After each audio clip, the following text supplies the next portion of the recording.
Hello, family. It's good to see y'all again. It's your boy, your host, your brother, your son, your cousin, Javian Lorenz Moore, a senior music major, vocal performance emphasis, currently attending Morehouse College.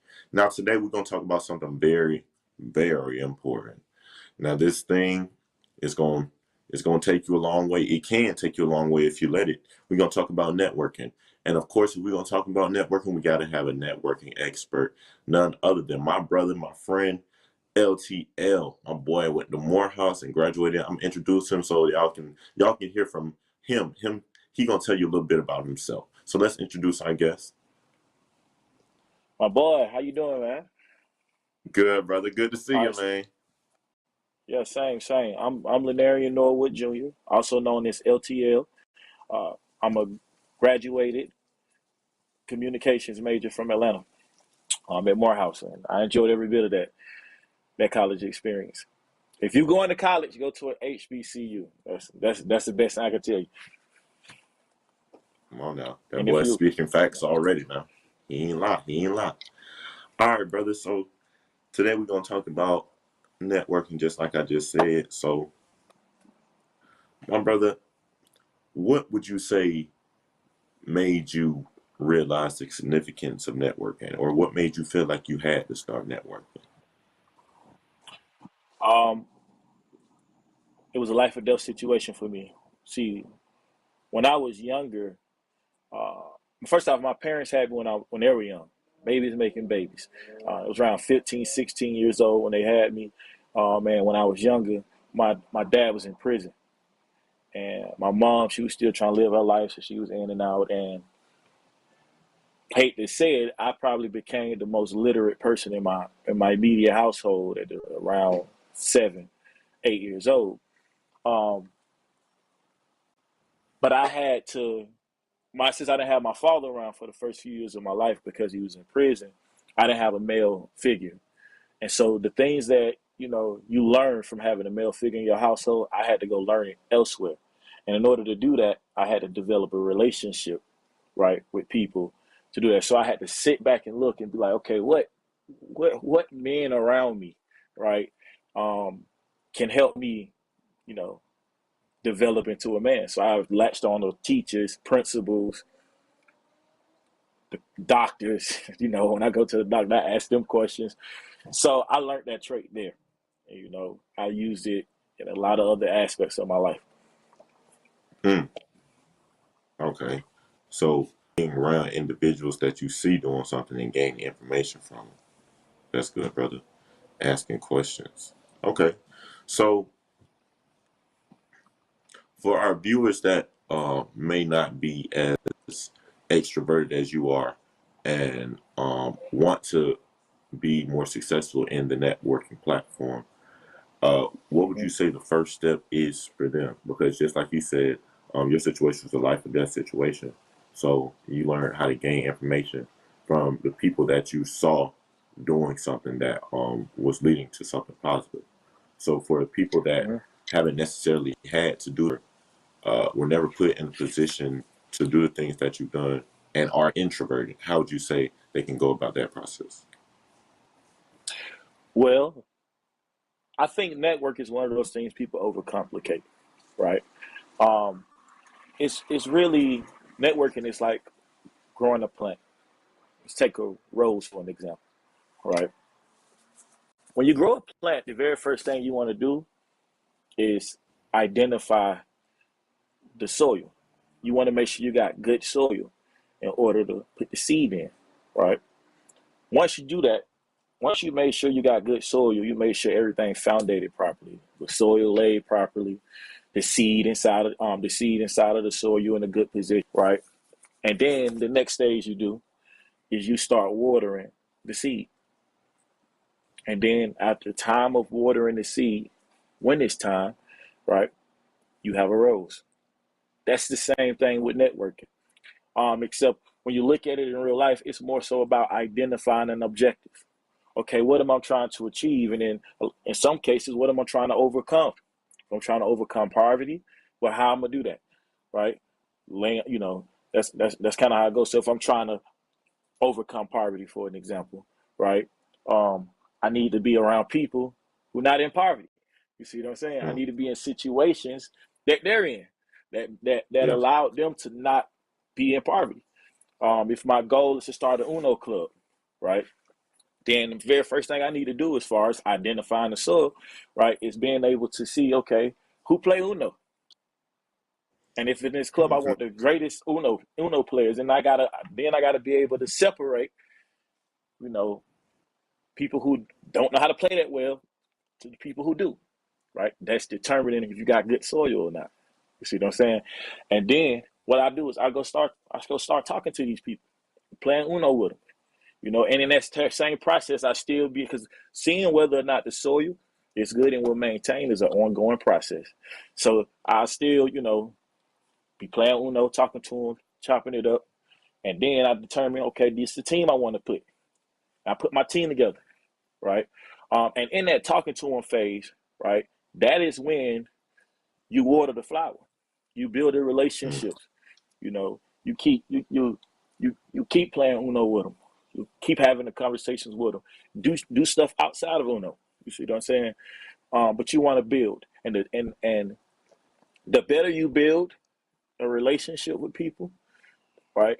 The more of a network it is. If that makes sense. Mm. Yes, So just sir. have an objective. That's that's good, brother. That's good, homeboy. So I like how you emphasize making sure the soil is good as an ongoing process. That's Mm-hmm. that's very important, I believe, to recognizing that. Um, it's not networking something that just stops after you get what you wanted, but it's something that is a Mm-hmm. continuous cycle because things are ongoing and always changing. Therefore, sometimes that soil may have to be adjusted, or sometimes the way you water in that seed may have to be adjusted as well. So that's really good, brother. So as far as you talking about you watering and reaching back. I feel like, and I think you can agree, but I feel like it's easy for people. It's easier for people to initiate than it is to be consistent with that communication and Mm-hmm. networking. Um, how can you say that you trained yourself to being consistent with reaching back after you uh, appreciate or understand your appreciation for your encounter with an individual? Um, well, how I learned is actually pretty funny, right? So don't judge when I explain how do I get good at it. Well, I'm a naturally outgoing person, right? So it made things easier, you know. Um, but when I was younger, like elementary, middle school, right, and I started, asking, start building relationships with these people. I would ask any and I'll ask any person growing up who had a good head on their shoulder, and I thought they was like being successful to be my mentor, right? And I had learned something. I said, look, I had the first two people I did that they took me out to eat. Right. That's what they do when you're a child and they call yourself their mentor. They take you to eat, and they would Hmm. take me to places because I grew up poor on food stamps, so they'd take me places I never been before. So I made sure that once I met them, I followed up so we can get to that point. Again, have an objective. Have an objective. So we want to get to that point where I'm at a steakhouse at 8 years Right. old, steak bigger than my hand. Um, so I got into the habit, and what I did for myself was I would text somebody or meet somebody, right, and I immediately send them a text message of my name and for some situations where I met them from.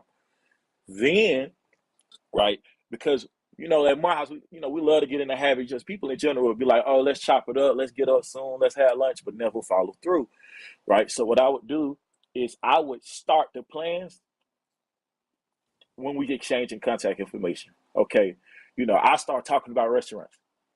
You know, You ever been to this so restaurant? Maybe we can do it there, right? Because that show people you serious, right? When you start going through with the plan. So I do that, you know. But what I recommend for people who are not the most outgoing people is every discipline starts with creating a habit. So find a plan that works for you. I know you can put a reminder in your phone, call so and so in 30 days, call so and so in two weeks. And I do that in my head mentally because I got so good at it. I say, okay, let me check in on so and so. Instead of scrolling through my Instagram, sometimes I just scroll through my messages and see who I ain't spoke to, or my contact and see who I ain't spoke to in a while. And then I just call or send them a text message saying I'm leaking out. So you got to do that. You can't use the excuse that, oh, I'm an introvert or I'm an introvert, stuff people like to say. Nah, if you're not outgoing, right, you better get going because that's the only way networking works.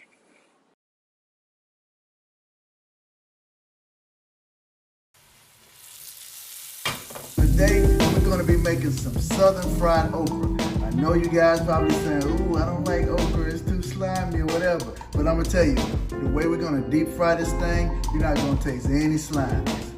Let's go.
As far as recognizing, you know, who you want to be surrounded by when it comes to your networking, because going back to Hmm. your Uno Club analogy, understanding the people that want to play Uno versus the people that are good at Uno, and understanding who you want, in that specific club or environment.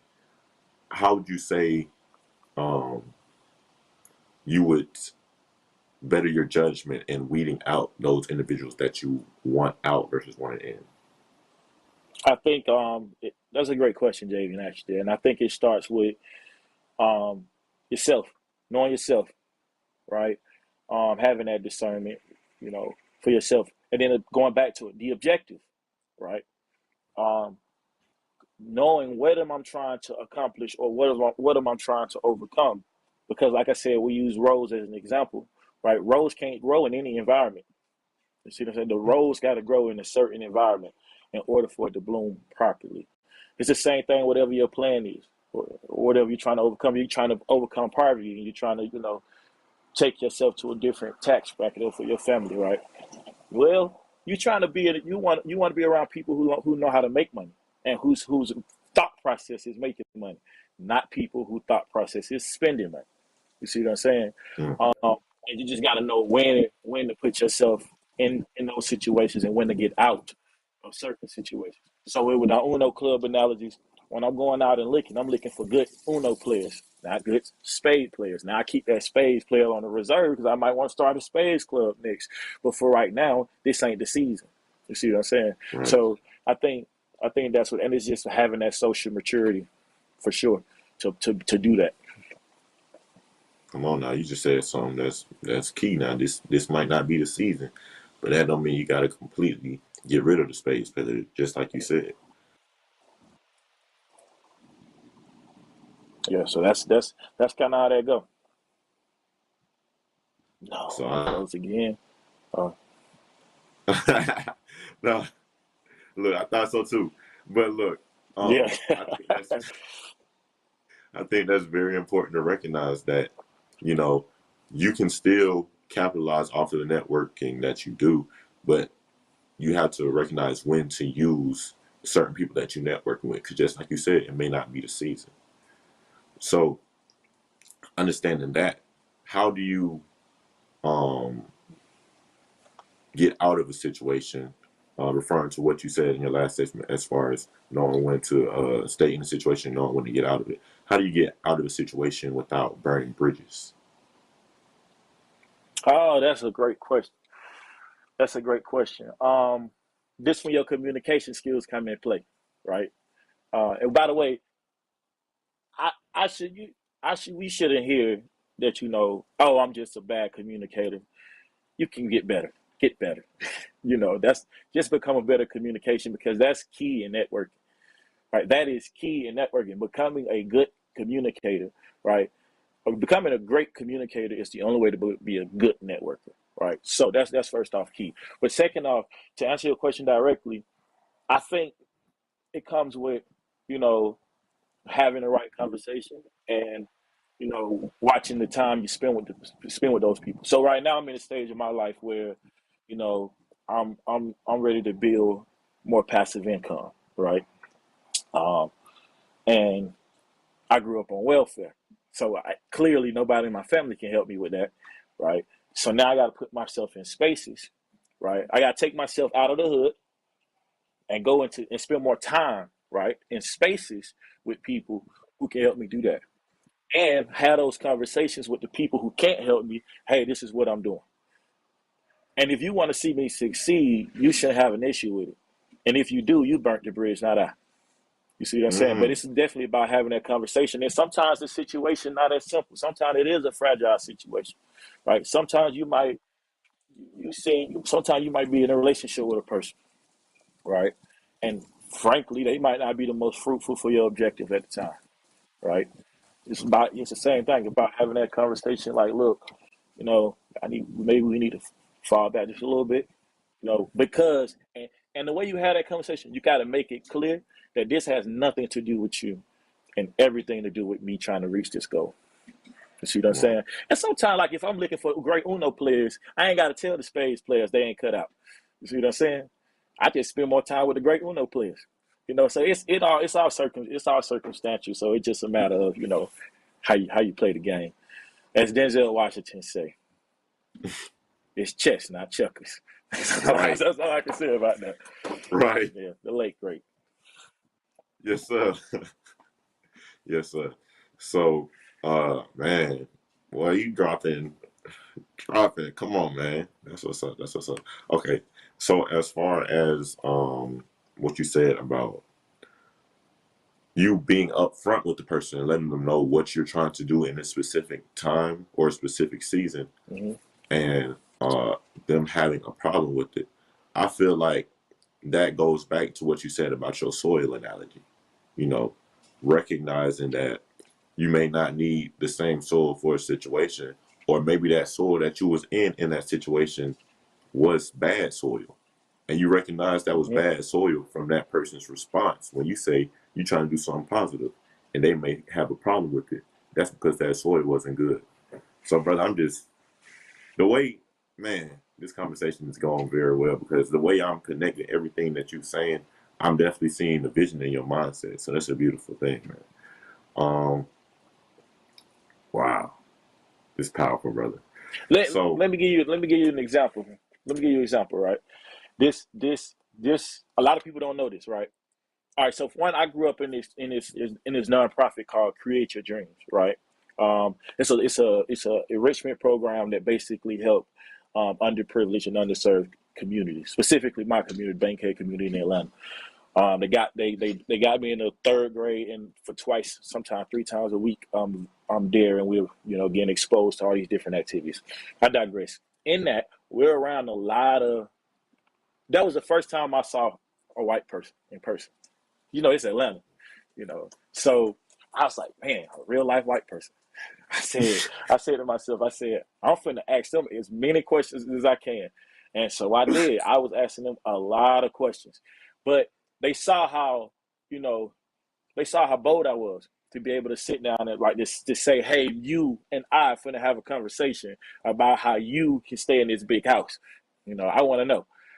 Anyway, in that program, I ended up being a poster kid, right? Because you know I was outspoken. I went out and and I would network for the organization to help bring. I was helping the organization fundraise and bring money at the age of 8, 9 years old. And so I would get we used to have a wish list, and you had a Christmas, we won on the Christmas present. They say it was $150, minimum, right? Man, I would get everything I asked for on the list. The bike alone would be more than the minimum, but it was because I was able to help them build, fundraise because of that. Why am I telling that long story? Right? It might seem irrelevant. Here's why. When it was time for me to go to Morehouse, I didn't get in the first time. I didn't get in the second time, the third, and barely the fourth. When it was time for me to go to Morehouse, um, I didn't know.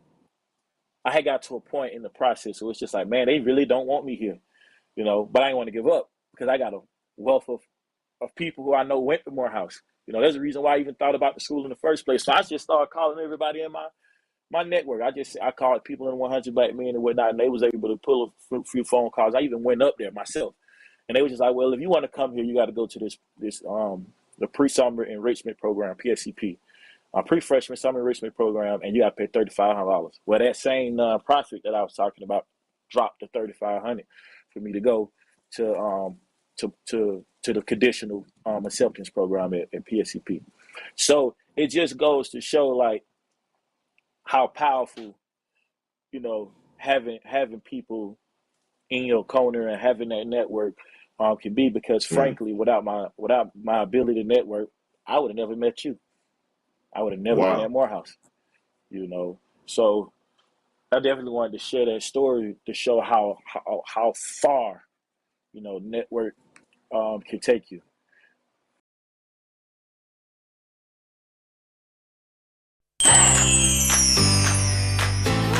We are still talking all about the season of fall. Hey, Miss Cam. Hey, Miss Cam.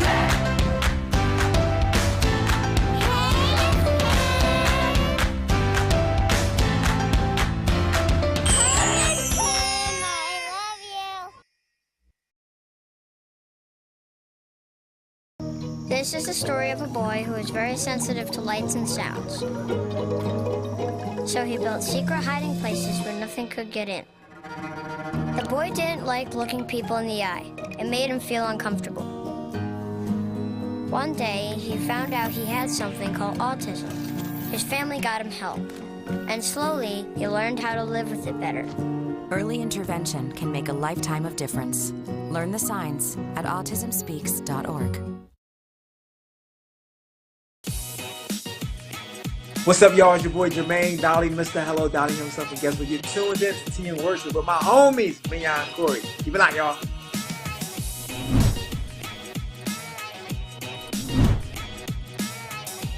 Hey y'all, it's Candy West, and you're watching Tea and Worship with Mignon and Corey.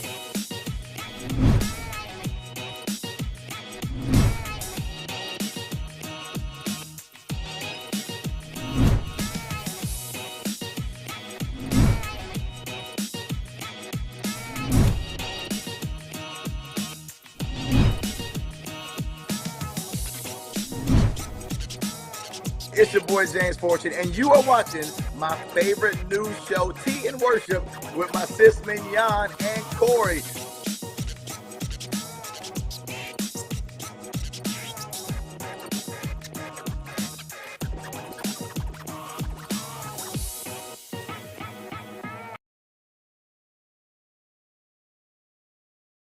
And if y'all can't already tell from this conversation, LTL, that was that man on Morehouse campus. For sure. Definitely.